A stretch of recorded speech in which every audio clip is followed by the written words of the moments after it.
Theory এখনো pass করিনি। আমার কি প্র্যাকটিক্যাল ক্লাস শুরু করা উচিত? অনেকেই আছে যে থিওরির পাশাপাশি প্র্যাকটিক্যাল পরীক্ষার জন্য প্রিপারেশন নেয়। আবার অনেকে বলে যে থিওরি পরীক্ষায় পাস করে তারপরে প্র্যাকটিক্যাল শুরু করবেন। এটা আসলে আপনার উপর ডিপেন্ড করে। আপনার হাতে যদি সময় থাকে, আপনার যদি তাড়া না থাকে তাহলে আপনি আগে থিওরি পরীক্ষা দিয়ে পাস করে তারপরে আপনি প্র্যাকটিক্যাল শুরু করতে পারেন। কিন্তু আপনার যদি মনে হয় যে না, যে আপনার ড্রাইভিং লাইসেন্সটা খুব জরুরি, এটা মেক্সিমাম মানুষই হয়। আসলে এই দেশে ড্রাইভিং লাইসেন্সটা খুবই জরুরি হয়ে থাকে। তো তখন আপনি যেটা করবেন, থিওরির পাশাপাশি আপনি প্র্যাকটিক্যালে ক্লাস নেওয়া শুরু করতে পারেন। সো এতে যেটা হবে, আপনি ধরেন প্র্যাকটিক্যাল ১ মাস কিন্তু এগিয়ে থাকলেন। হয়তো থিওরি আপনি ১ মাসের মধ্যে পাস করবেন। এই ১ মাসে আপনি হয়তো ৪ টা ক্লাস প্র্যাকটিক্যালে করে ফেলছেন। সো বেসিক বিষয়গুলো কিন্তু অলরেডি আপনি কমপ্লিট করে ফেলেছেন।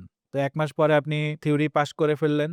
তারপরে আপনি প্র্যাকটিক্যাল পরীক্ষা দেওয়ার জন্য ডেট নিয়ে রাখবেন। কারণ আপনারা জানেন এই দেশে ডেট পাওয়াটা খুব টাফ। সো আপনি পরীক্ষা পাস করার সাথে, সাথে একটা ডেট বুকিং দিয়ে রাখবেন। এর মধ্যে আপনি প্র্যাকটিস করে যাবেন। সপ্তাহে মিনিমাম ১ টা ক্লাস অবশ্যই রাখবেন। অর্থাৎ ২ ঘন্টার একটা ক্লাস অবশ্যই রাখবেন এবং ট্রেইনার যেন খুব ভালো হয় সেই দিকে মাথায় রাখবেন।